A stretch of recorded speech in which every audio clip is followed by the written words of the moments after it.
Hello everyone and welcome to the PharmaMar full year 2020 results presentation.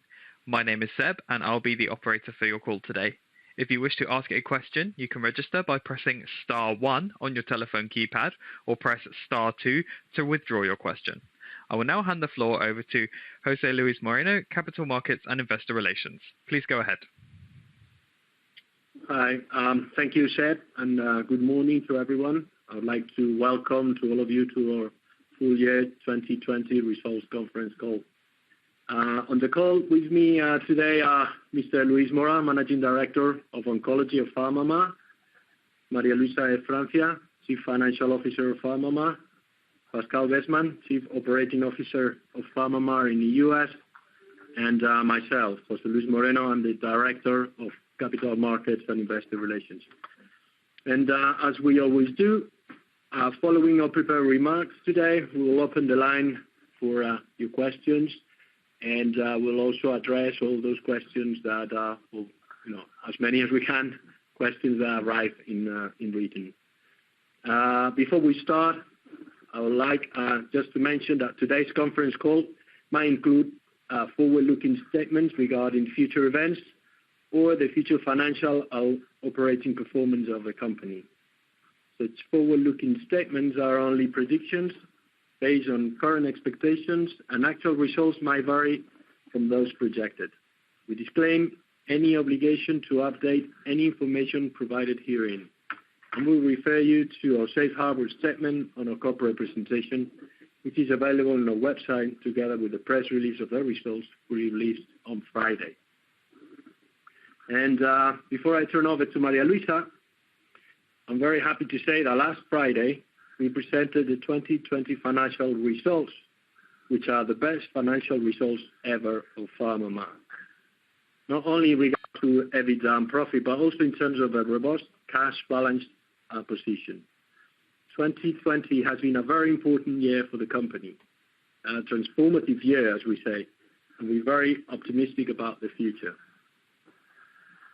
The achievements in 2020 are of special value, not only because of their significance for PharmaMar, but also because they were attained in a particularly difficult environment due to the terrible COVID-19 pandemic, which impacted millions of people around the world during the year and is having devastating consequences for families and the world's economy. This has created numerous personal, operational, and business difficulties which we had to overcome in order to continue our business and, moreover, to try to contribute our resources and know-how to combat this devastating disease. In January 2020, we closed our licensing agreement with our partner, Just Pharmaceuticals, to commercialize lurbinectedin in the U.S. The approval by the FDA of lurbinectedin in the U.S. for small cell lung cancer in June represented not only an important regulatory milestone for PharmaMar, but also meant an historic achievement, providing the first new treatment for patients in over 2 decades. This, together with a successful launch of the compound by our partner just 1 month later in July, contributed to a significant increase not only in PharmaMar's international recognition, but also in revenues generated for the company. 2020 will be remembered for the terrible COVID-19 pandemic that hit the entire world. In this situation, and in our eagerness to contribute with our developments to produce a treatment for such a terrible disease, we found that a key factor for the replication of the SARS-CoV-2 virus was the EF1A protein. It's the same protein that one of our molecules, plitidepsin, inhibits. We hypothesized that our molecule could be effective in reducing the viral load and thus lead to the development of an effective treatment against the virus. In our initial hypothesis, was confirmed by world-renowned scientists in vitro and in vivo experiments. These encouraged us to conduct a phase 1/2 trial that showed evidence of the compound's efficacy against the virus, as well as its safety profile. With these results, we designed a phase 3 trial that we are about to start. We're very pleased with our achievements, but now new challenges are beginning, and we have new objectives. The company is entering a new era, and we are ready to achieve these new objectives. Thus, in oncology, during this year, 21, we expect to initiate 2 new phase 3 trials with lurbinectedin. One in small cell lung cancer in monotherapy to achieve approval in Europe and to serve as a confirmatory trial in the US. And another phase 3 in mesothelioma. We also plan to take one of the molecules we already have in development forward to phase 2 and include 2 new molecules in the clinical pipeline. In addition, in virology, we expect to complete the phase 3 trial for SARS-CoV-2. And if these results are as expected, we will try to accelerate all the necessary deadlines to make the compound available to patients as soon as possible. So as you can see, these are ambitious goals, but we are confident that we'll be able to achieve them. And now I turn over to our Chief Executive Officer, María Luisa de Francia, so she could give more details about 2020 financial results. Thank you, José Luis. Good morning, and thank you all for joining our year-end conference call. 2020 was PharmaMar's best ever year in terms of revenues, EBITDA, and profit. I will start with the 3 main achievements for 2020 before giving further details and some thoughts on 2021. First, in the oncology segment, resources were focused on our most advanced compound in our pipeline, lurbinectedin, in relapsed small cell lung cancer, which we submitted to the FDA at the end of 2019 and obtained accelerated approval last June, triggering a $100 million regulatory milestone. Recall that although we signed our partnership with Jazz in December 2019, we did not close the transaction until 2020. So there was 269.5 million euros received in 2020 from both this upfront and milestone payment. Shortly after approval, Jazz launched the drug, and therefore we received royalties through the rest of the year that we have said range from the high teens to 30%. These royalties totaled 12.7 million euros for lurbinectedin in 2020. Lurbinectedin sales in its launch were very strong, reflecting the large unmet medical need and the drug's attributes, as well as just execution. In addition, we were reimbursed 21 million euros for our compassionate use program with lurbinectedin in Europe. Second, another objective for the year was to secure new licensing or strategic agreements for Yondelis and Zepzelca. From Yondelis, having reclaimed the rest of the world rights from Janssen in 2019, we have signed in total 10 partnerships with regional partners, 7 out of them in 2020, covering 70 countries, seeing receipts of 3.5 million euros. We expect to continue selling the active ingredient to these partners. For Zepzelca, we signed 3 new partnerships in 2020, covering 30 countries. The upfront and milestones received in 2020 were over $303 million, 272 million euros, although only 140 million was booked in 2020 per accounting rules. We expect 2021 to see around 40 million of these milestones booked. First, I should highlight the sales performance we have seen of Yondelis. Despite its mature status and price cuts in Europe, net sales were down just 2.8% compared to 2019, especially in 2020 with the impact fell all over the world from pandemic, with many companies reporting on difficulties in accessing hospitals. At this point, I would like to make a quick reference to COVID-19 impact in our group, and I would like to stress that the group has not had to make any staff redundancy or downsizing measures. In relation to trade receivables, no credit losses are expected.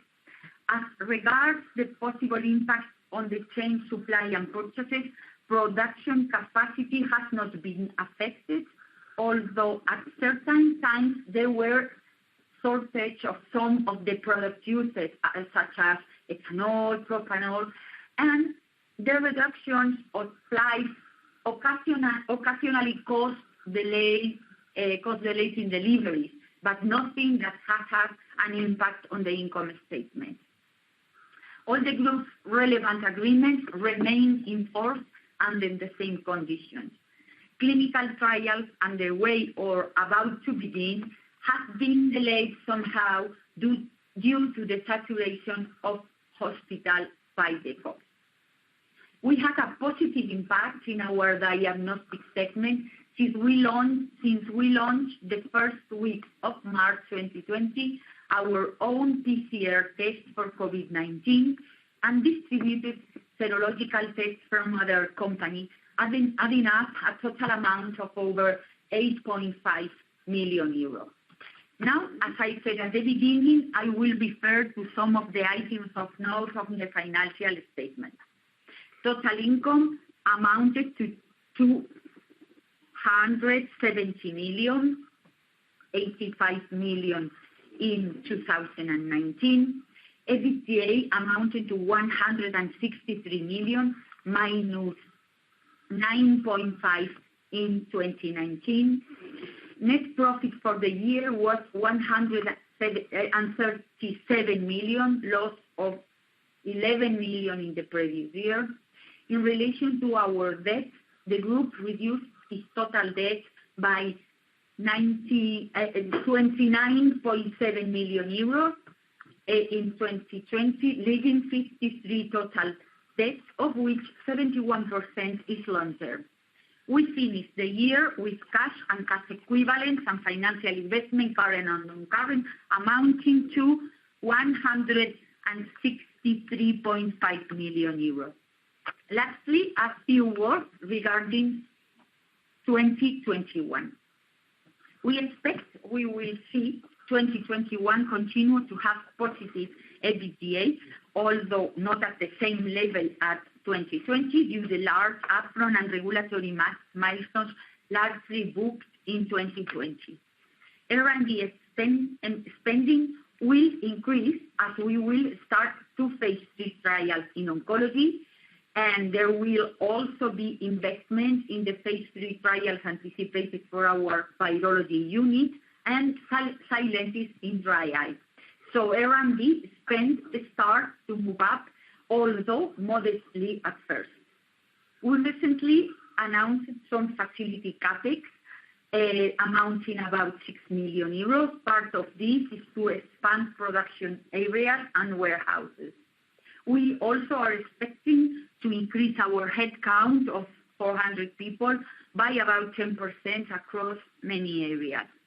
The decline in SG&A for 2020 due to the elimination of travel expenses and oncology congresses attendance are expected to start to reverse somewhat. Of course, we don't know starting when. And lastly, a word on taxes. In 2020, we do not have to pay corporate income tax as a result of our tax shield. And according to our estimates, we will not have to do so in 2021 and in 2022 either. After those years, we calculate a very low effective tax rate between 8 or 10%.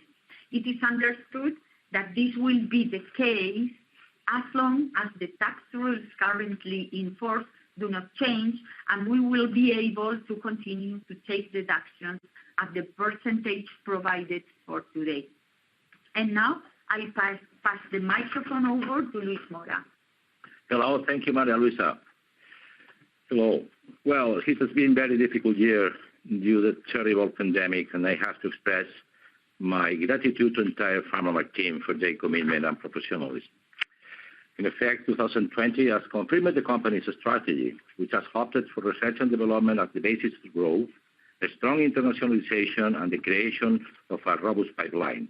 And in 2020, diversification has been added with the creation of the virology area. Despite the pandemic, Yondelis has maintained its sales level as well as the market share. We need to remember that we are the market leaders in soft tissue sarcoma treatment in the label where it is authorized. And Yondelis in the rest of the world has maintained the levels than to 2019. In 2020, 7 license agreements have been reached with Yondelis to reinforce our internationalization. These covering practically all the territories that Janssen previously had outside of USA. And in 2021, we will witness a notable increase in incomes from these partners. Regarding Zepzelca in 2020, we are very happy for the success in the launch of Zepzelca in USA through our partner, Jazz Pharmaceutical, and the trend that has followed since July 2020, where the drug was launched. Our compassionate use program in Europe, in European countries, is having a great reception by the oncologists, confirming that it's a great product and meets a great medical need. In fact, the figures in 2020, you see in the financial statements in France, a great success. In other countries across Europe is the same expanded access, but in different situations depending on the different laws in different countries. Our R&D team has already prepared 2 new compounds that we expected to enter in the clinical phases in 2021, as Pepe explained before. And the virology area, successful complete phase 1/2 with plitidepsin in COVID-19, confirming the preclinical data. So the next 3 years are going to be years of consolidation and growth with important drivers. The financial situation of the company and the expected income from these coming years will allow us to accelerate the development of the products and undertake new projects, important new projects. In oncology, this year, 2021, we will start 2 registrational trials, one in small cell lung cancer, and this trial will help us to obtain a full approval in USA as well as a registration in Europe. And we will start the other important phase 3 trial in mesothelioma in combination with immunotherapy. It's needed to remember that Zepzelca single agent was presented in ESMO 2019, showing interest and activity in phase 2. The other 2 products we have today in phase 1, one of these products will start a different phase 2 trials in 2021, and we want to accelerate its development and to see it in the market as soon as possible. We also expect new approvals from Zepzelca, the small cell lung cancer in different territories, and new license agreements are coming. In these different countries, the dossier is already submitted. It's a different process in different countries. Then we expected new approvals across this year. Regarding Yondelis, it's a mature product, as Maria Luisa said before. We expected in 2021 and volumes of sales seem similar to 2020. However, we will see how the pressure on prices evolve, mainly in European South countries. Also, in 2021, the commercialization of Yondelis in the rest of the world will begin through our partners. We expected that both in 2021 and in subsequent years, an important growth in sales and incomes from PharmaMar. Regarding Aplidin, we announced in 2020 we win the appeal in the Luxembourg court regarding the decision of the European Commission regarding Aplidin and multiple myeloma. Now, we expected the new timelines from the EMA in order to see what is follow this process, because it's the first time in the history occurred this success. Regarding virology area, we will soon begin the recruitment of phase 3 for the treatment of COVID-19, and during 2021, we await the results of this trial. If these were positive, it will lead to a registration. The model we expected to sell the drug if the drug finally is approved is a similar model that we follow in oncology area. Plitidepsin, given its particular mode of action, we believe that it can work in other types of viruses. So we do not rule of the beginning of other studies in different types of virus. Already in 2020, alike, especially the once every 3 week dosing, which has proved to be very important in the world of COVID, where you don't want your patient coming to a COVID-infested facility while you're immunocompromised. So perhaps that number of 60% can trend upwards in time. And then we also think it's worth making a word about number of cycles. The modeling numbers that Jazz has guided to has been for 4 cycles for the average patient. And of course, that comes directly from the phase 2 trial experience. However, there's a little nuance to think about as we all think about the future, which is in a clinical trial setting, the minute the patient progresses, they're off drug.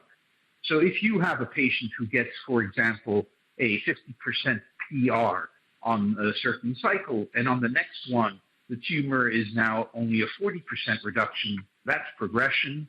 That's in the trial setting off drug. However, in the real world, what will the physician do? What are the alternatives to that patient who's progressed and is tolerating Lurby quite well and still has a robust PR? Well, we'll see over time. But we do think that there will also be a boost in number of cycles that are being used as Jazz works off that bolus of 3rd and 4th line patients that they mentioned. So the launch saw rapid adoption for a number of reasons. Number one, as Luis and Jose Luis said, small cell lung cancer in the 2nd line setting has really been devoid of any innovation or improvement over 20 years, and so therefore this is a large unmet medical need. The once every 3 week, as I said, resonated with patients and physicians during COVID. The rapid adoption of NCCN guidelines and the recent change to those guidelines that essentially said that IO is not recommended for a patient who has had IO previously, as well as execution, have all led to a very robust launch. So that sounds all really good, and you don't have to take my word for it. I think that all these points are very well summarized in a video on our website. If you go to the multimedia section of the newsroom tab, and there's a doctor by U.S. thought leader Dr. Balazs Halmos from Montefiore in New York. On to my second topic, which is that of our ongoing development plans for lurbinectedin. So we envisage both horizontal and vertical development. So when we're talking horizontal, we're talking into other tumors. And when we talk vertical, we're talking about other lines of small cell. Our plans for Lurby for confirmatory and European registrational trials center around 3rd line patients. And the size and timing of that will be determined after we speak with FDA, which we expect to happen in the Q2 timeframe. In addition, Jazz has mentioned that they're keen on doing a frontline maintenance study of lurbinectedin in small cell. And as has been mentioned previously, we are planning to do a 2nd and later line relapsed mesothelioma trial, phase 3, randomized, beginning this year. And the patient numbers there are about 2,500 in the US and about 10,000 in the EU 28. And I should mention in the EU, there is nothing approved or in the ESMO guidelines in 2nd or beyond lines for mesothelioma. So those are the end of what I wanted to highlight to you. I'll pass the microphone back to Jose Luis. Hello. Thank you, Pascal. And this is all our remarks today. And I'll hand it over to Seb. We'll start the question time. We'll start by questions addressed from the phone, and then we'll take all the questions coming in written. Seb, if you want to take the questions, please. Thank you. As a reminder, if you wish to ask a question, please press star 1 on your telephone keypad. And the first question comes from Samir Devani from RX Securities. Please go ahead. Hi, everyone. Thanks for taking my questions. Congratulations on the results. I've got a few, perhaps just kicking off with things just to help us a little bit on the modelling. You mentioned on R&D that you expect it to rise, but modestly at first. I just wanted to get perhaps a bit more of a quantitative feel on that. So are we talking going to 60, 70 or more million this year? Second question is just on diagnostics. I was slightly surprised by a lower number in Q4. Perhaps you can just talk a little bit about what you expect for this year. And then third question is just on Solentis' dry eye trial. Just wanted to confirm that you would need a second phase 3 trial before filing for approval on that. Thanks very much. Okay, thank you, Samir. Luis. Well, as we mentioned before, we have plans for the 3 phase 3 trials, one in small cell lung cancer, other in mesothelioma, and the other in COVID-19 for Faltan. The oncology trials is for 3 years investment, more or less, but one of the trials is COVID-19, is only for this year, this large trial, and it's not a lot of expensive then.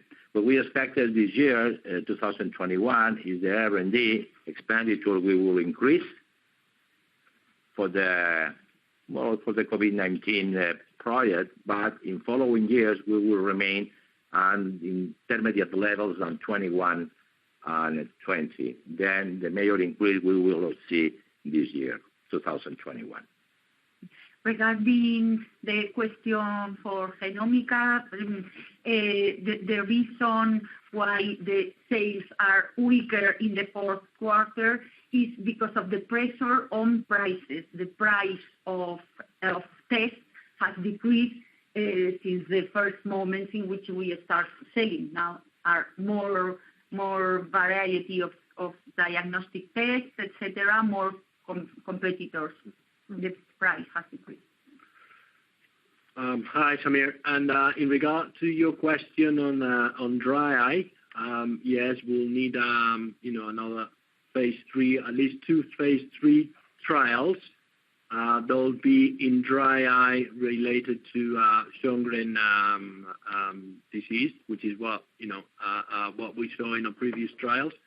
I believe we have one that we're expecting one of them to start this year. Is all almost everything ready to start. So we're just waiting for a few things to start. Hopefully we can start both of them this year. We'll do it, but at least one will start this year. That's great. That's very helpful. And perhaps just one more, just on the compassionate use sales of lurbinectedin in Europe. It looks like you achieved around 8 million in Q4. Is that a fair run rate going forwards? Yeah, well, the compassionate use that you see in the financial statement was so interesting. We start year 21 even higher than we closed. Then this is 2 important facts. First of all, the Atlantis results is any impact in the use of the drug. Remember, the Atlantis trial was in combination with a lower dose with the lurbinectedin. And the second one is a huge medical need. The reason why the 95% of the income comes from France is because France is a special program. The name is ATU, A2 in French. And probably we expand in other countries across Europe. Not a lot, because this is a special program to access for the drugs where the drug is not approved yet, but is in clinical trials, is not in all the European countries. Personally, for your information, was approved in December in Austria. This type of reimbursed compassionate use. And in South European countries, in Spain it's possible, but the issue in Spain, even in Italy, is the budget constrictions was announced by the authorities. In any case, in some countries it's open. And we plan now, if it's convenient, to open in parallel to the small cell lung cancer compassionate use. We are analyze if we will open in mesothelioma, because we still start to receive a lot of requests for compassionate use in mesothelioma in different European countries. Okay? That's great. Thanks very much. Our next question comes from Christian Glennie from Stifel. Please go ahead. Hi, good afternoon, guys. Thanks for taking the questions. Maybe start with a few more on the numbers, just for clarification. Firstly, on the oncology sales, you talked about a sort of 100 million euro revenue, of which sort of 73 Yondelis, 21.5 Zepzelca compassionate use.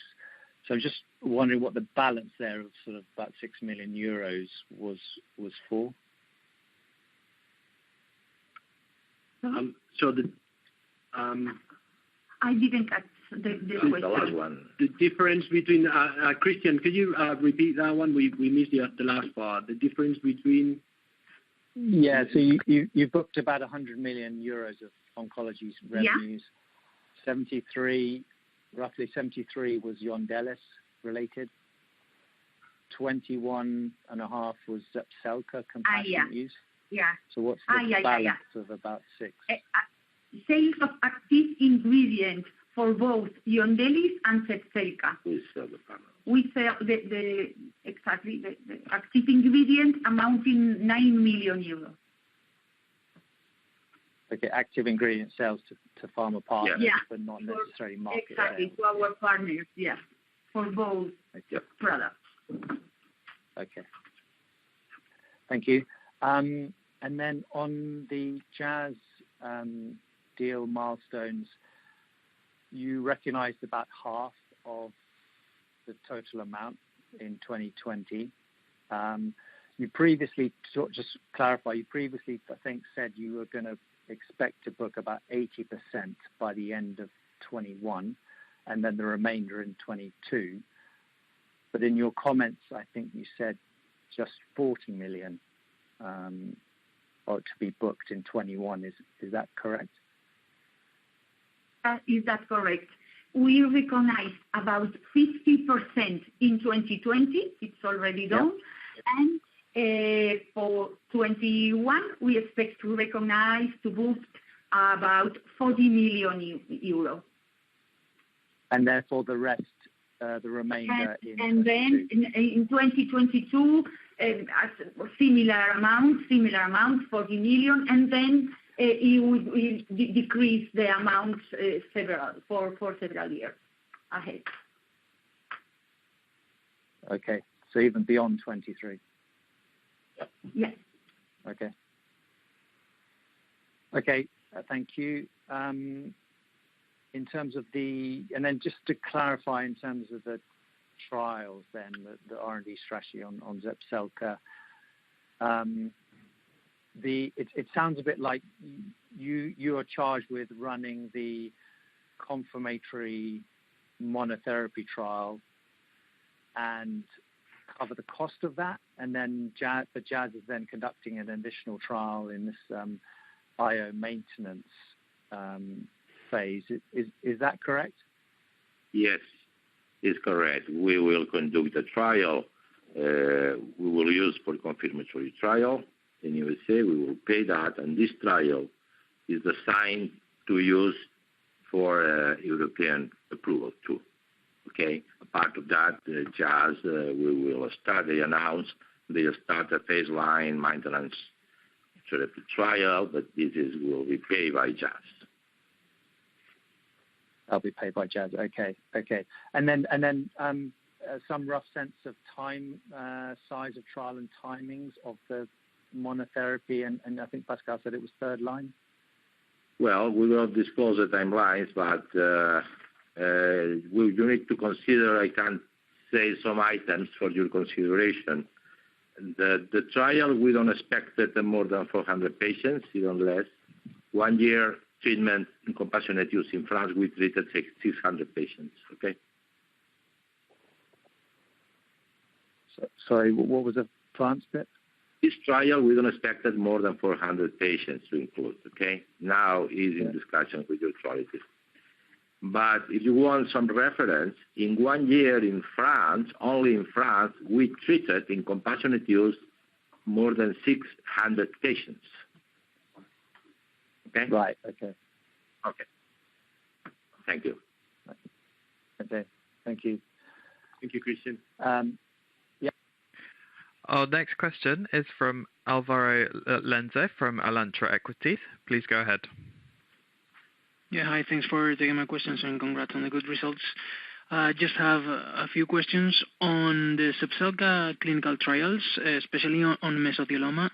I was wondering whether your agreement with Jazz incorporates any sharing of the expenses of conducting the trial, or whether this expense will be taken on by PharmaMar alone.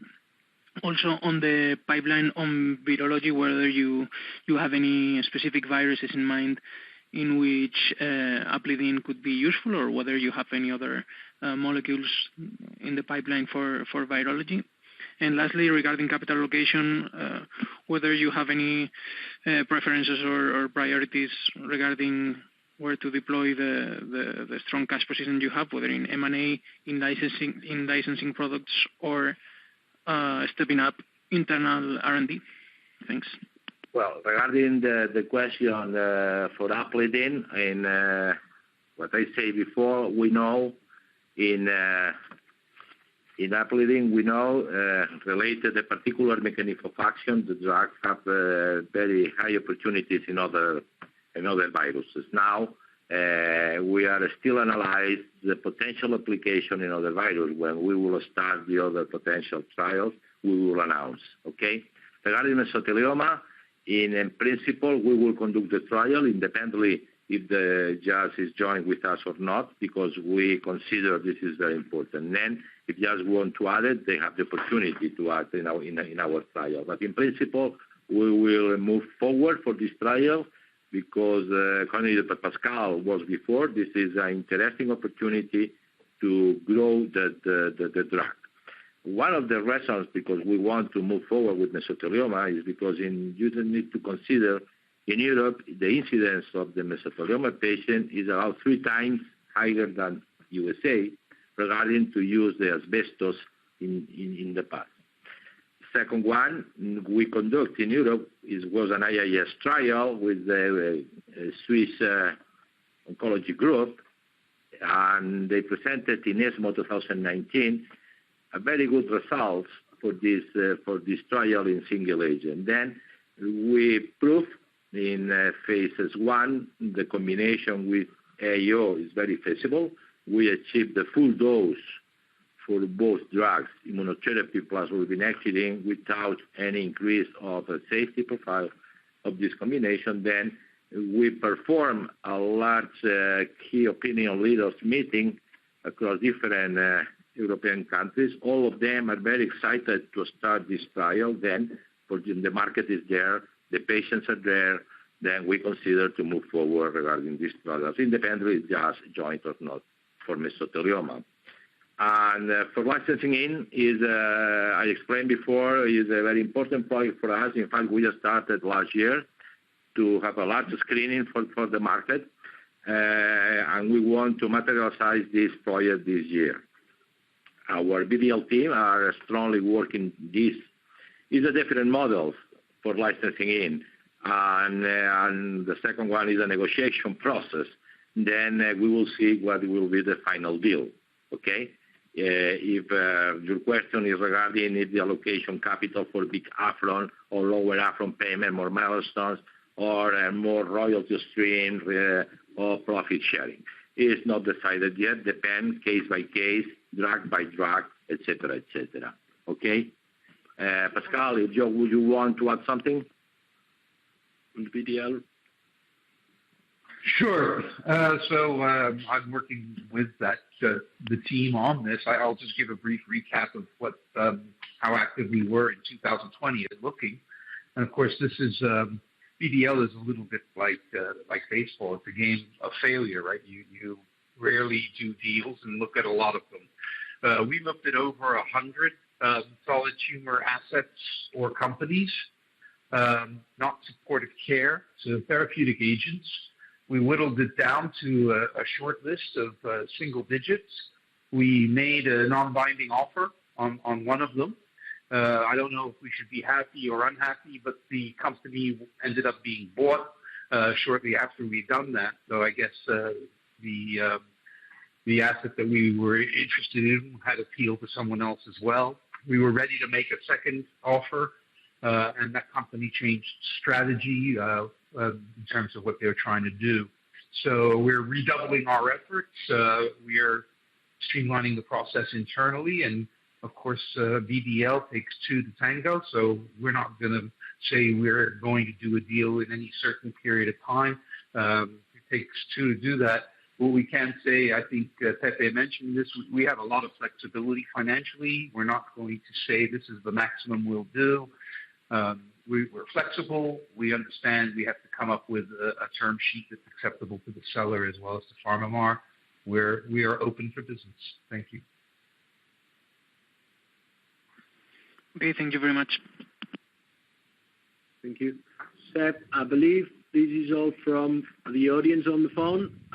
We have a few questions in written that we've received. Some of them have been answered over the remarks and these questions now. Some others, all those questions related to details about, our agreements with our partners or financial details has not been disclosed. Of course, we cannot say because it's information that has not been disclosed.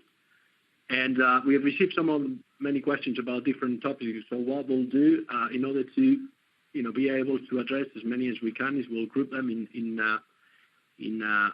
items or by subjects. And the first one will be a group in relation to Zepzelca and the compassionate use program. We've been having questions, Luis, in regard to other countries other than France or what we can expect. Well, in some countries it's possible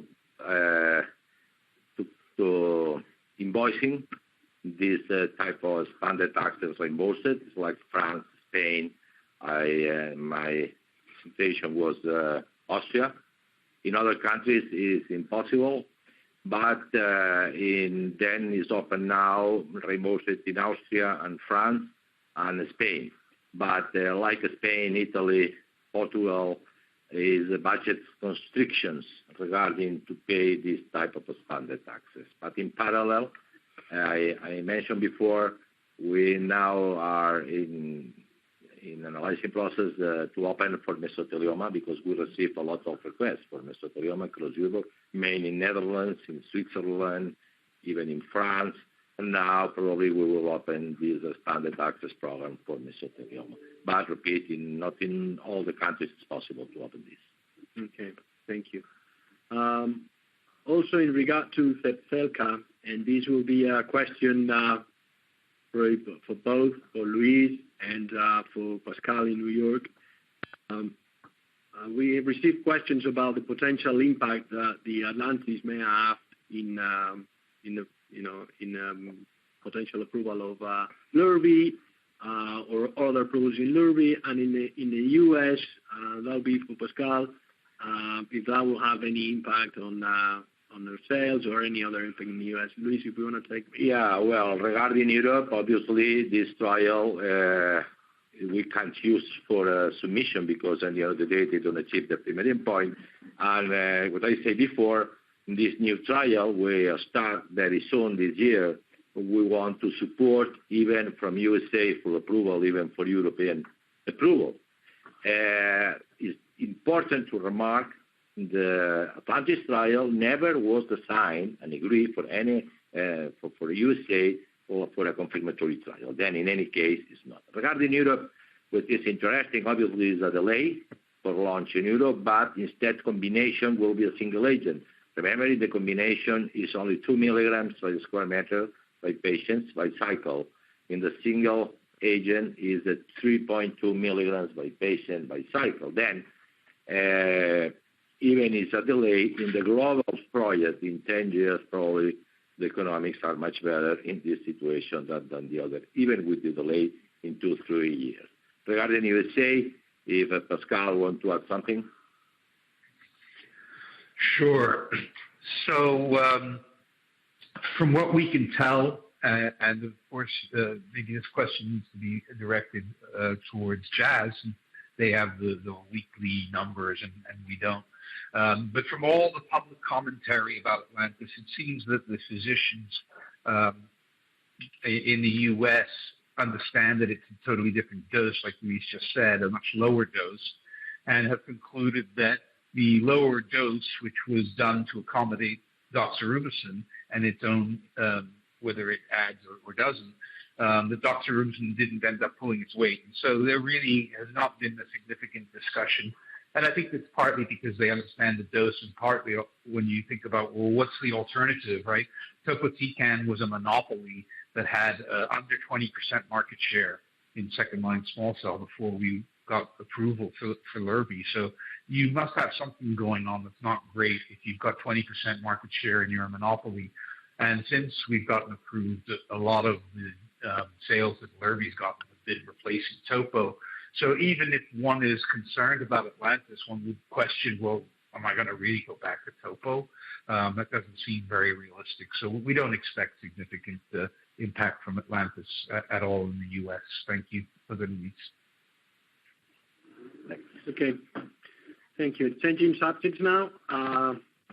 We have we had quite a few questions about the timeline of plitidepsin, of Aplidin, in regard to COVID. I believe Luis is covered in his remarks, but I don't know if you want to, mention again or. Well, the Aplidin trial for COVID-19, the phase 3 trial, now is we submitted already the protocol for the authorities, and is in the discussions with the authorities to achieve the green light to start this trial. We already have the vials prepared, the CRO to manage this trial, the insurance policy, the infrastructure to start. They're only waiting the final decision for the authorities to start. As far as you know, this is a typical bureaucracy to start this type of trials, okay?